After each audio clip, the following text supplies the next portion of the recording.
Salut à tous, en direct de l'école Kick & Go, cet incroyable établissement que nombre d'élèves ont eu l'occasion de côtoyer. Eh bien, je fais une petite vidéo aujourd'hui parce que j'ai rencontré quelqu'un de plutôt sympathique qui s'appelle Vincent. Vous venez de voir sa carte, il tient un Concess qui s'appelle Electrode. Et il diffuse, on va dire, pas mal de machines. Ça va du vélo, ça passe par le scoot en 50, en 125.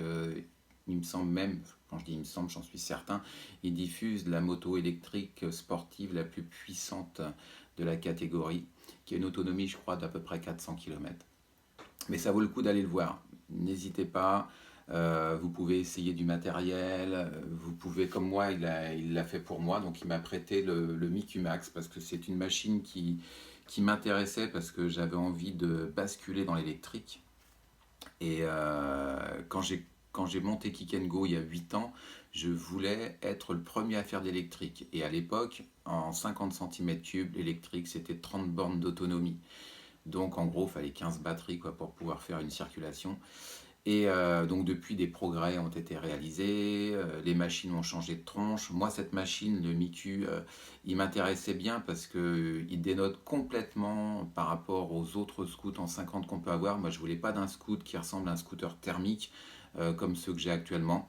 Et donc le Miku Max est une machine un peu futuriste, on va dire, qui a un look qui est très radical. On aime, on déteste ce genre de machine. Bref, moi j'adore parce que ça ressemble à rien. Mais bon, ben voilà, c'est une super machine qui est légère. Je vous l'explique juste après.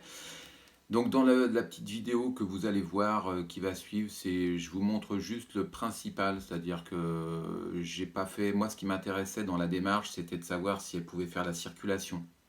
Le reste ne m'intéresse pas parce que quand on voit une machine comme ça, qui pèse à peine 70 kg toute mouillée, eh ben on se dit bien que ça va pas être un tank pour les manœuvres, pour passer entre les cônes, etc. C'est un truc qui est ultra maniable. Donc c'est pas ce domaine-là qui m'intéressait. Si vous voulez voir ça, je suis persuadé que sur YouTube, il y a plein de vidéos de mecs qui font plein de trucs avec. Donc voilà, n'hésitez pas à aller voir. Moi, j'ai fait cet essai uniquement pour voir si la bécane, elle faisait le job pour la circulation. Voilà.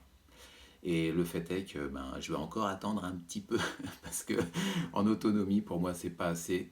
Mais il n'en reste pas moins que c'est une machine incroyable. Et donc, je pense que d'ici peut-être 1 an, peut-être 2 ans, je sais pas combien de temps il leur faut pour gagner en autonomie. Mais là, apparemment, moi, quand j'ai ouvert Kick & Go 2013, je crois, 2012 ou 2013, on est en 2020.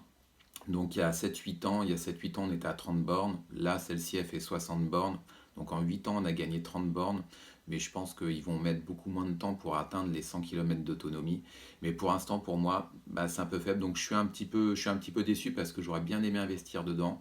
Mais pour quelqu'un qui en a une utilisation tout à fait normale, pour un particulier qui a la possibilité soit de recharger sur son lieu de travail, soit qui n'a pas une grande destination à parcourir, qui peut faire l'aller-retour et recharger chez lui le soir, c'est un engin incroyable.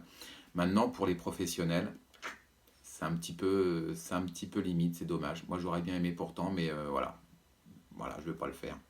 Donc, je vous montre un petit peu en quoi ça consiste. On fait le tour de la bécane, vite fait, simplement pour parler de la batterie, pour parler du tableau de bord. Et puis voilà, on aura fait le tour. Je vous envoie des photos avec et tout et tout et tout. Allez, ciao!